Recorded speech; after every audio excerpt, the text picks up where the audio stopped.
Halo sahabat Nusantara TV dimanapun berada, selamat datang di Nusantara TV, channel yang akan menyajikan berita terupdate seputar perkembangan IKN Nusantara, spesial untuk Anda. Simak terus beritanya ya, jangan lupa subscribe, like, comment, and share, agar channel ini terus berkembang. Dan langsung saja, mari kita simak berita selengkapnya. Otorita IKN dan praktisi soal pariwisata IKN yang bakal dikembangkan seperti Bali.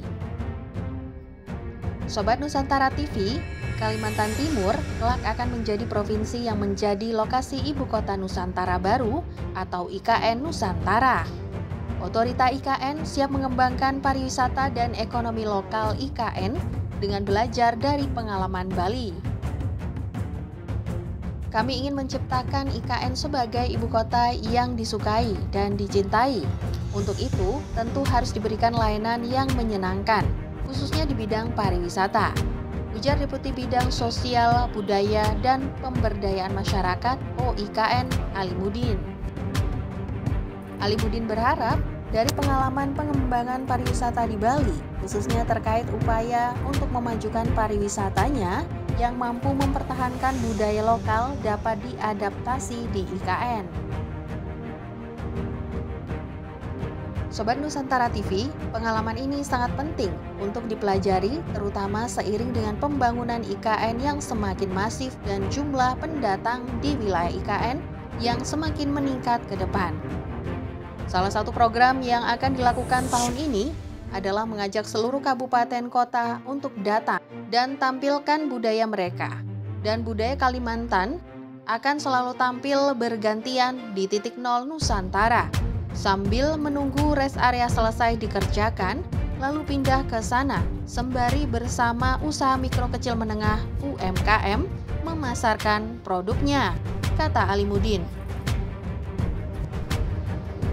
Otorita IKN diharapkan dapat belajar dari Provinsi Bali terkait strategi pemberdayaan masyarakat lokal, terutama untuk menggerakkan ekonomi lokal dan membangun kota yang ramah pada anak dan perempuan.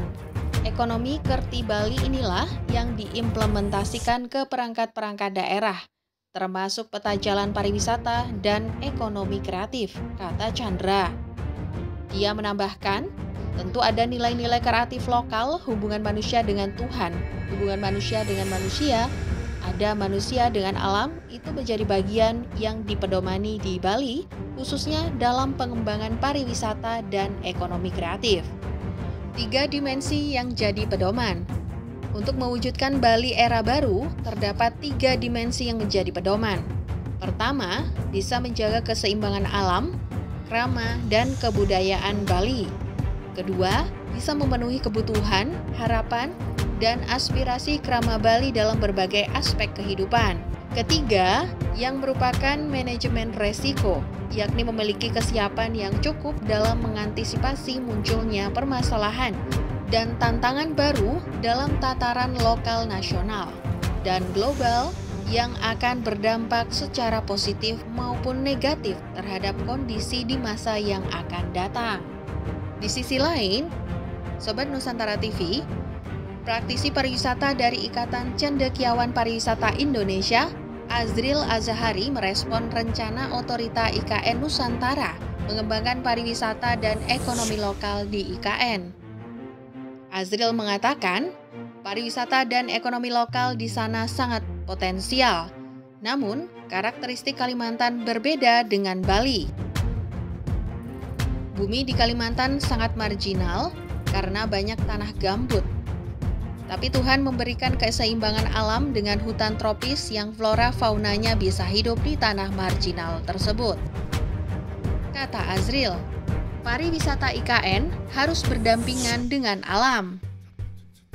Sobat Nusantara TV, oleh karena itu, menurut Azril, pembangunan pariwisata di IKN harus berdampingan dan bersahabat dengan alam.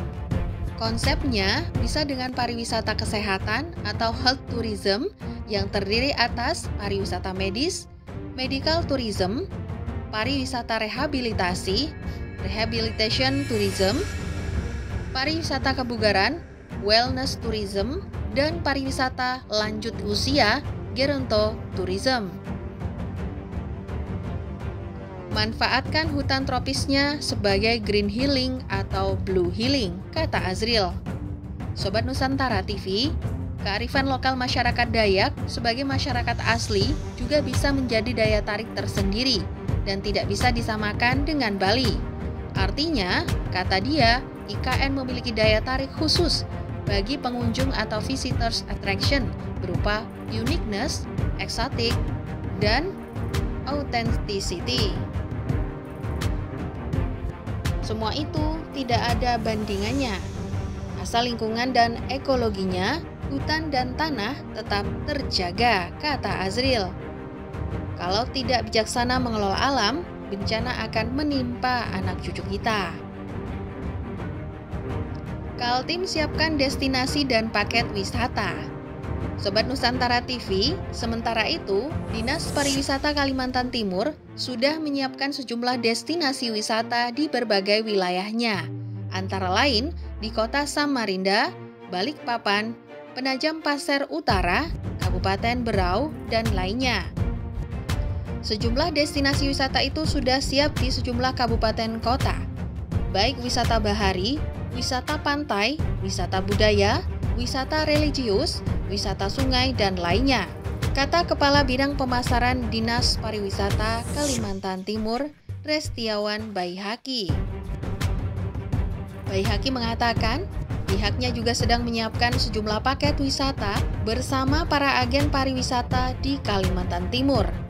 Paket wisata tersebut termasuk mengunjungi sejumlah wilayah, baik dari Balikpapan ke Berau, Samarinda ke Berau, Balikpapan ke kawasan IKN, Samarinda ke kawasan IKN, dan lainnya.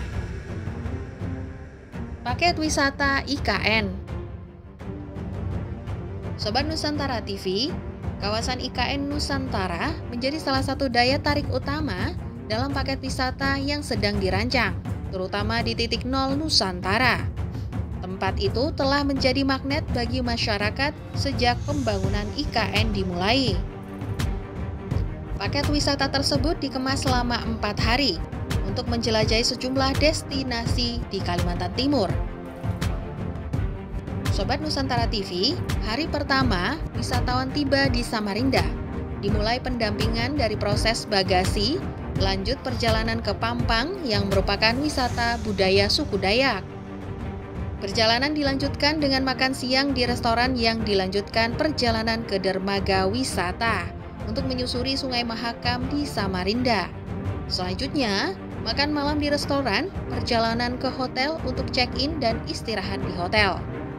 Pada hari kedua, wisatawan akan berwisata ke Tenggarong di Kabupaten Kutai Kartanegara untuk menuju ke sejumlah destinasi seperti Museum Tenggarong, Pulau Kumala, dan wisata jembatan. Selanjutnya, perjalanan kembali ke Samarinda untuk berwisata di Lampion Garden, makan malam, dan kembali ke hotel. Pada hari ketiga, akan menjadi perjalanan utama ke Kabupaten Penajam Pasir Utara, yakni Kecamatan Sepaku, untuk berwisata di IKN, terutama titik nol Nusantara. Usai makan siang, perjalanan berlanjut ke Balikpapan, wisata hutan mangrove, makan malam, dan menuju hotel di Balikpapan untuk istirahat. Pada hari terakhir, wisatawan diberi kesempatan untuk berbelanja di sejumlah titik di Balikpapan hingga makan siang. Selanjutnya, peserta tur bisa datang dengan membawa kenangan dan oleh-oleh perjalanan di Kalimantan Timur.